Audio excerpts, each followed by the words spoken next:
Assalamualaikum warahmatullahi wabarakatuh. Waalaikumsalam warahmatullahi wabarakatuh. Bismillahirrahmanirrahim. Alhamdulillahi rabbil alamin.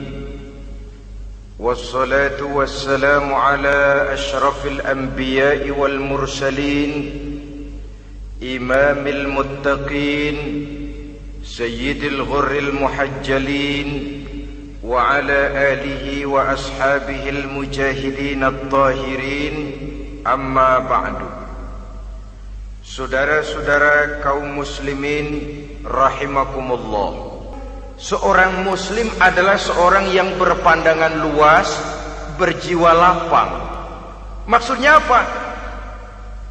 Tujuan jangka pendek dan jangka panjang ini harus dia raih kedua-duanya. Ini yang oleh Al-Quran diajarkan agar setiap muslim mencapai fid dunya hasanah wa fil akhirati hasanah. Kebaikan di dunia, kebaikan di akhirat, itu arti hasanah. Jangan macam orang dulu, punya istri dua pergi haji. Yang satu yang muda istrinya namanya Hasanah, yang satu namanya Khadijah. Waktu tawaf keliling Ka'bah, si suami ini nggak bisa doa apa-apa kecuali Rabbana Atina itu.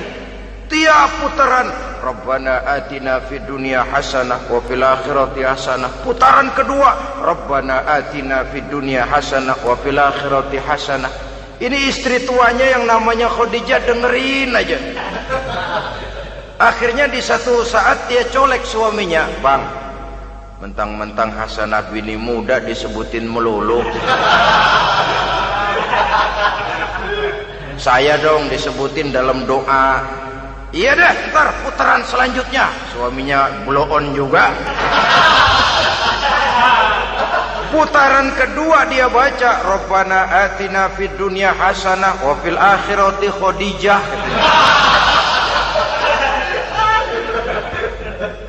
Saudara-saudara, itu makna refleksi daripada doa tadi itu, doa sapu jagat.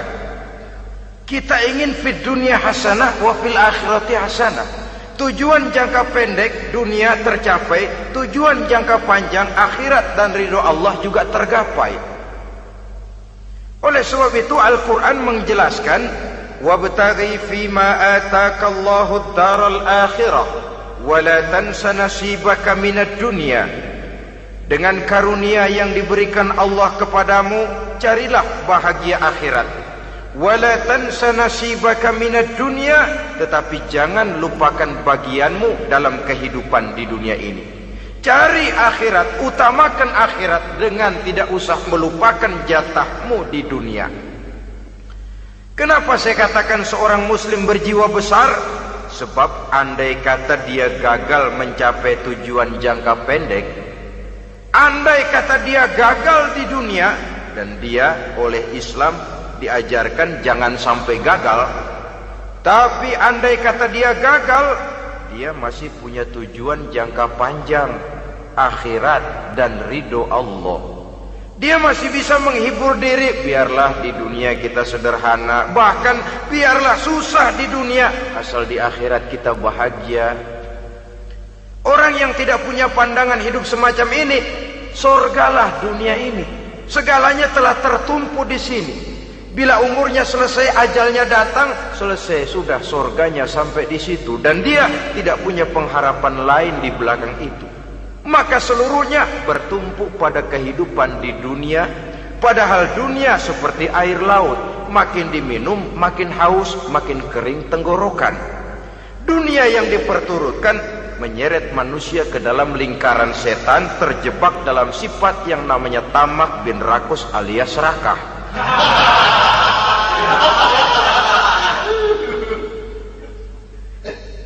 Andai kata dia gagal untuk tujuan jangka pendek, dia masih punya tujuan jangka panjang, akhirat. Dia masih sanggup berkata, biar di dunia kita sederhana, bahkan biar kebelangsak sengsara susah di dunia, asal di akhirat kita bisa bahagia. Kan masih ada harapan. yang paling bangpak, paling rusak betul. Sudah di dunia sengsara, di akhirat celaka. Jadi dunia rumahnya gubuk, pinggir kali miring, asal hujan bocor, utang selebar warung.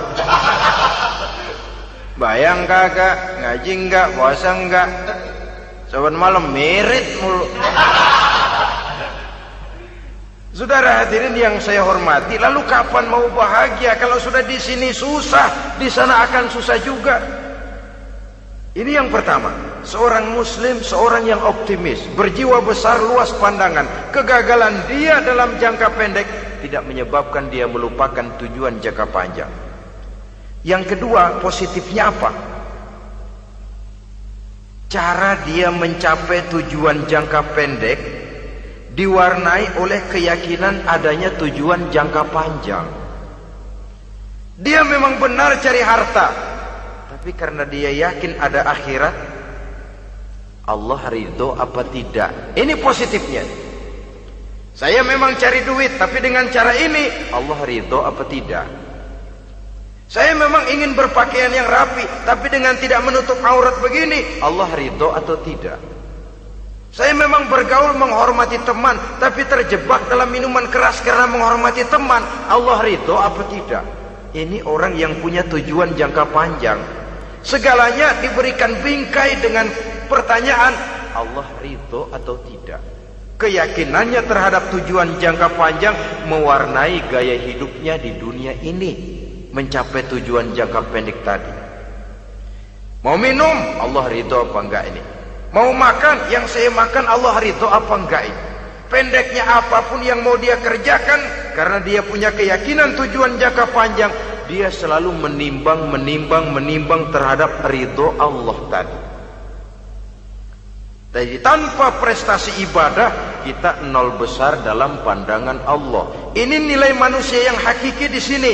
Ini makna inna akramakum indallahi atqakum. Di akhirat nanti kan tidak pernah akan disidang, kamu pendidikan setinggi apa? Tidak. Gelarmu berapa renteng? Profesor, doktor? Tidak.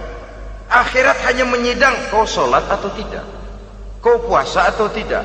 Kau zakat atau tidak? Diberikan kamu harta yang banyak, dari mana kau dapat, kemana kau belanjakan? Prestasi ibadah itu yang ditanya. Setinggi apa pendidikan, sebanyak apa pengalaman, no problem. Tidak jadi masalah di akhirat itu. Prestasi ibadah itu yang akan kita persembahkan di hadapan Allah. Itu makna inna akramakum indallahi atqakum. Kerbau dinilai dari dagingnya, makin gemuk makin mahal harganya. Tapi ada perkutut lebih mahal dari kerbau. Perkutut itu mahalan mentahnya loh daripada matangnya. Karena harga perkutut pada suaranya. Lalu di mana harga manusia yang paling gemuk? Tidak. Suaranya, oh kalau manusia dinilai dari suaranya, barangkali Madonna nomor awal masuk surga. Hanyalah dengan prestasi ibadah kita bisa mencapai tujuan jangka panjang, akhirat dan ridho Allah. Nah, baiklah ya, kalau sudah jelas bahwa kita punya dua tujuan jangka hidup, jangka pendek dan jangka panjang, bagaimana Islam mengajarkan kita meraih dua ini? Pada prinsipnya Islam mengajarkan sistem keseimbangan. Dalam berbagai aspek kehidupan, keseimbangan ini nampak dengan nyata diajarkan oleh agama kita. Seperti ayat yang saya bacakan tadi. Dengan karunia yang diberikan Allah kepadamu, cari negeri akhirat, tapi jangan lupakan bagianmu di dunia ini. Dalam bentuk yang lebih nyata, bekerjalah untuk duniamu seolah kau akan hidup buat selamanya, tapi bekerjalah buat akhiratmu seolah kau akan mati besok. Manifestasinya dalam kehidupan, misalnya orang kaya diperintah membantu yang miskin, tapi orang miskin dianjurkan berusaha. jangan mengandalkan hidup kepada yang kaya, seimbang. Kamu kaya, betul Pak, bantu yang miskin. Kamu miskin, iya Pak, berusaha, seimbang. Tuan rumah diwajibkan menghormati tamu, tamu diwajibkan tahu diri, seimbang. Jadi bagaimana kalau sudah kita bekerja di sawah, di ladang, di pasar, di kantor, anggap kita akan hidup selamanya agar timbul gairah kerja. Tapi kalau sudah sholat, anggap kita akan mati besok supaya timbul khusyuknya. Nah, titik tekannya di mana? Stresnya itu. Walaupun Islam mengajarkan sistem keseimbangan, tapi Al-Quran tetap menggarisbawahi walal akhiratu khairul laka minal, bahwa bagaimanapun seimbangnya, akhirat itu lebih utama daripada dunia. Bagaimana implementasinya? Kata orang-orang tua, kalau kita menanam padi, rumput pasti tumbuh, tapi nanam rumput jangan mimpi tumbuh padi. Maksudnya apa? Kalau satu perbuatan kita niatkan karena Allah, dunianya pasti ikut. Tapi kalau satu perbuatan diniatkan karena dunia semata-mata, akhirat akan hilang. Sebab itu, biasakanlah berbuat sesuatu baik untuk tujuan jangka pendek, lebih-lebih untuk tujuan jangka panjang, dengan motif lillahi ta'ala. Jadi saya ulangi, satu perbuatan kalau sudah diniatkan karena Allah, dunia biasanya ikut. Tapi kalau diniatkan karena dunia semata-mata, akhirat akan luput. Padahal itu titik tekannya, walal akhiratu khairul laka minal ula. Saudara-saudara kaum muslimin rahimakumullah, ini tujuan hidup. Jadi landasan tempat kita bertolak sudah jelas, pantai yang akan kita tuju dalam kehidupan ini juga sudah nyata. Kita ingin mencapai apa yang dinamakan fid dunya hasanah wa fil akhirati hasanah.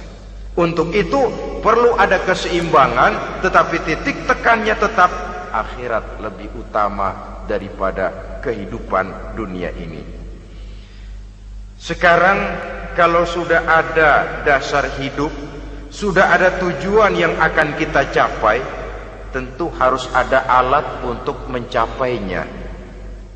Semuanya perlu sarana. Bahkan pada hakikatnya dalam kaidah usul fikih para ulama mengajarkan lil wasail hukmul maqasid. Sarana dan tujuan hukumnya sama. Ini mestinya mendidik umat Islam jadi pinter. Jangan cuma berpikir melaksanakan satu pekerjaan, tapi juga berpikir menciptakan sarana untuk terwujudnya pekerjaan itu. Misalnya umat Islam wajib pergi haji kalau mampu, kan begitu toh? Kalau dia umat Islam Indonesia, tentu pergi hajinya ke Mekah. Mekah, Jeddah, Mekah, Indonesia perlu sarana angkutan untuk sampai ke sana. Kapal laut, kapal udara. Artinya umat Islam harus maju di bidang teknologi, bisa menciptakan pesawat, bisa menciptakan kapal laut, sarana yang akan menyampaikan dia untuk bisa melaksanakan ibadah haji.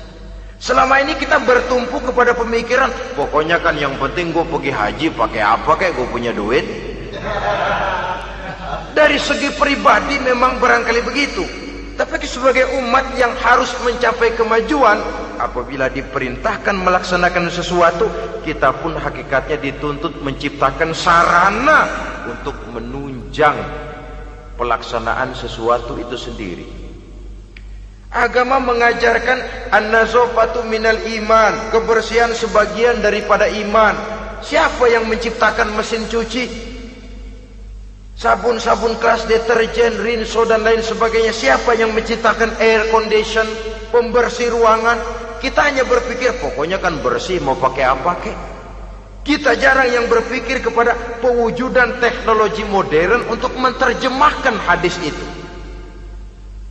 Syukurlah belakangan ini sudah muncul teknokrat-teknokrat muslim yang dijiwai oleh semangat Al-Quran membuka tabir rahasia konsepsi Islam di lapangan teknologi modern, yang makin lama makin menunjukkan tuntutan kebutuhan daripada umat itu sendiri. Dengan demikian, apabila ada tujuan hidup, kita memerlukan alat untuk mencapai tujuan tadi. Supaya tujuan fid dunya hasanah wa fil akhirati hasanah tercapai, apa alat yang harus kita pakai? Kita lihat surah At-Taubah ayat 111 memberikan jawaban. Innallaha ashtara minal mu'minina anfusahum wa amwalahum bi anna lahumul jannah. Sesungguhnya Allah telah membeli dari orang-orang beriman diri mereka, harta mereka, bahwa sesungguhnya bagi mereka adalah surga. Coba kita simak ayat ini sejenak, akan nampak dengan jelas bahwa ayat ini hakikatnya merupakan satu transaksi yang nyata benar antara kita dengan Allah. Transaksi jual beli sudah terjadi, dan itu langsung dengan Allah, tertuang dalam pernyataan Quran. Pembeli Allah, penjual kita orang-orang beriman, dagangannya adalah anfus dan amwal, harganya adalah surga. Itu sudah tanda tangan pernyataan kita siap jual beli ya Allah. Apalagi baiat kita apa? Inna solati wa nusuki wa mahyaya wa mamati lillahi rabbil alamin. Solatku, ibadahku, hidup dan matiku cuma untuk Allah Tuhan seluruh sekalian alam. Minimalnya 5 kali sehari semalam baiat ini kita ulang dan kita ulang. Kenapa lalu kita tidak konsekuen? Dalam konteksnya dengan persoalan, maka alat hidup kita itu ada 2. Pertama, anfus. Ini bentuk mufrad dari jamaknya, bentuk jamak dari mufrad nafsun. Biasa diterjemahkan dengan diri. Yang dimaksud dengan diri adalah kepribadian. Yang dimaksud dengan kepribadian ialah kekayaan yang kita miliki dalam kepribadian kita. Artinya bisa tenaga, pikiran, konsep, gagasan, wewenang, ide, pangkat, jabatan, kemampuan, keahlian, skill, itu semuanya masuk ke dalam anfus, diri. Sedangkan amwal bentuk jamak dari mufrad malun, biasa diterjemahkan dengan harta. Pengertian di sini ialah seluruh bentuk-bentuk materi yang berada di bawah kekuasaan kita. Bisa rumah, bisa uang, bisa tanah, bisa kebun, bisa pabrik, bisa peternakan, itu semuanya amwal. Nah, baik anfus maupun amwal, diri, tenaga kek, pikiran kek, harta kek, pangkat kek, jabatan kek, wewenang kek, keahlian kek, untuk tujuan jangka pendek harus jadi rahmah bagi lingkungan. Untuk tujuan jangka panjang harus menunjang jalan menuju ridho Allah. Jadi kalau pangkat kita menjauhkan kita dari ridho Allah, itu bukan nikmat tuh, azab. Punya pangkat bukan melakukan kebaikan, malah melakukan kejahatan, setidak-tidaknya berdiri di belakang kejahatan, melindungi perbuatan-perbuatan munkar. Dalam kelas kakap melindungi korupsi, dalam kelas teri jadi backing tukang koprok. Umpamanya itu sudah menyalahi. Alat tidak digunakan untuk mencapai tujuan, itu untuk tujuan jangka pendek. Lalu amwal, harta, uang, tanah, rumah, kebun, untuk tujuan jangka pendek harus menjadi rahmah bagi lingkungan. Sedang untuk tujuan jangka panjang baik diri maupun harta, harus menunjang jalan menuju ridho Allah, harus meningkatkan prestasi ibadah kita kepada Allah Subhanahu wa ta'ala. Malah yang namanya amwal ini tanggung jawabnya lebih berat loh saudara. Kalau saudara diberikan ilmu, sidang akhirat cuma satu, ilmumu kau amalkan untuk apa? Saudara diberikan umur panjang, pengadilan akhirat cuma bertanya satu, umurmu kau habiskan di mana? Tapi saudara diberikan harta, pertanyaan akhirat dua, hartamu kau dapat dari mana? Kau belanjakan kemana? Dari mananya dan kemananya ditanya, depan belakang. Wah, kadang-kadang kan ada orang hartanya didapat dari jalan yang halal, dibelanjakan di jalan haram. Kerja peras keringat banting tulang setengah mati, begitu dapat duit beli buntutan, muter-muter kertas cari kode. Didapat dari jalan halal, dibelanjakan di jalan haram. Atau didapat dari cara yang haram, dibelanjakan di jalan yang baik. Menang judi, nyumbang pesantren. Nabi mengajarkan innallaha thayyibun la yaqbalu illa thayyib.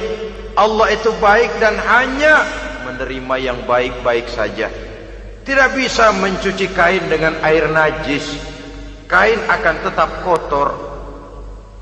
Saudara-saudara kaum muslimin rahimakumullah. Oleh karenanya masalahnya terpulang kepada kita, pandai-pandailah membagi orientasi. Suatu saat tenggelam kita dalam kesibukan dunia dan seluruh isinya untuk mencapai tujuan jangka pendek. Lain saat tenggelam kita memfanakan diri untuk mencapai tujuan jangka panjang, akhirat dan ridho Allah. Karena kehidupan ini bukan berjalan tanpa batas. Umur ini bukan satu karunia tanpa pertanggungan jawab. Satu saat setuju atau tidak, rela atau terpaksa, kita akan sampai kepada garis finish daripada perjalanan kehidupan dunia ini, yang memang merupakan satu perjalanan panjang, a walking tall. Kata orang Kulon, a walking tall, satu jalan yang demikian jauhnya. Entoh kita akan sampai ke garis finish. Bila datang ajal, senja kehidupan datang, malam menyelimuti. Datangnya tidak pernah kita sangka, tapi sekali dia datang, tidak satu kekuatan yang bisa menolak. Kehadirannya tidak pernah kita harapkan, tapi satu kali dia datang bertamu, pasti terjadi. Dan itu pasti akan kita temui. Alangkah malangnya pada saat kembali itu datang, kita tidak punya prestasi ibadah. Lalu apa artinya prestasi dunia? Apa artinya tujuan jangka pendek kalau kita harus kehilangan tujuan jangka panjang?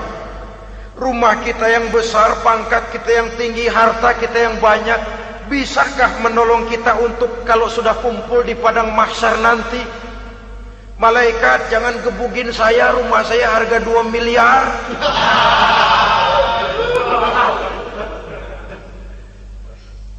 Sudahlah malaikat, damai saja, itu Rolls Royce saya. Pakai saja malaikat, pakai.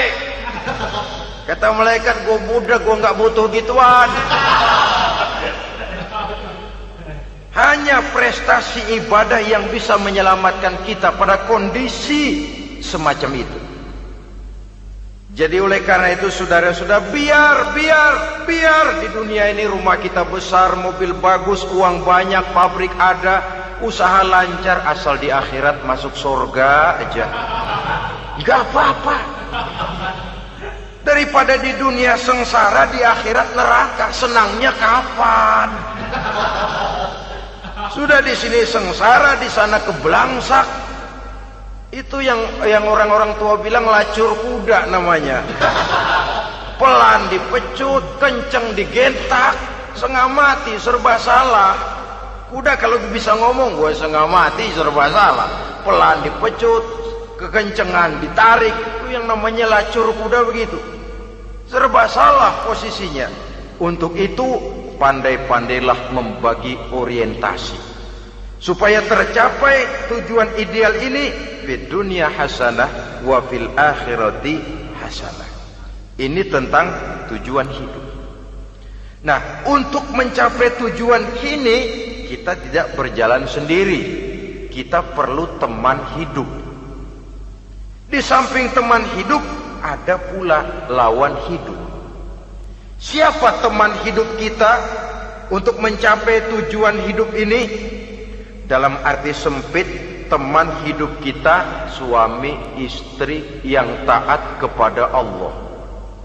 Suami istri lebih dari sekedar satu pasangan, juga saling melengkapi, merupakan bagian daripada kehidupan. Suami adalah teman istri, istri adalah teman suami untuk mencapai tujuan hidup tadi. Mencapai fid dunya hasanah wa fil akhirati hasanah. Seiring, seirama, selaras, serasi, seimbang, kata orang sekarang. Teman dalam arti sempit. Adapun teman dalam arti luas, setiap orang yang pandangan hidupnya sama dengan kita. Setiap orang yang akidahnya sama dengan kita. Terlepas dari suku bangsa apapun, warna kulit apapun, bahasa apapun, jikalau keyakinannya sama, pandangan hidupnya sama, dia adalah saudara kita dalam artian yang luas. Islam tidak kenal teritorial, maka tidak ada itu Islam Jepang. Ya walaupun secara formalnya ada, tapi informal Muslim adalah Muslim, diikat dengan akidah. Itu teman hidup. Lalu lawan hidup siapa? Pertama iblis, dalam segala bentuk dan implementasinya. Yang kedua, setiap orang yang pandangan hidupnya tidak sama dengan kita secara ideologis, itulah lawan hidup kita. Maka yang teman jadikan teman, yang lawan jadikan lawan. Jangan teman dijadikan lawan, lawan dijadikan teman. Itu namanya kopiah dipasang di kaki, pak bakyak naik ke jidat. Wajar kalau kepala lalu jadi benjol. Salah milih teman, salah cari lawan. Salah milih teman, salah cari lawan. Akibatnya kita yang akan susah di kemudian hari nanti. Saudara-saudara kaum muslimin rahimakumullah, oleh karenanya pandai-pandailah dalam hidup ini. Yang teman jadikan teman, yang lawan jadikan lawan. Kalau lawan kita jadikan teman, sementara teman kita jadikan lawan, dan itu yang banyak terjadi dalam praktek kehidupan, kita tidak akan bisa mencapai tujuan karena akan tertarung di kaki sendiri. Nah, ini sajalah yang kita bicarakan pada pertemuan kali ini. Mudah-mudahan ada manfaatnya. Terima kasih atas segala perhatian. Mohon maaf atas segala kekurangan. Usikum wa nafsi bitaqwallah. Wassalamualaikum warahmatullahi wabarakatuh. Waalaikumsalam.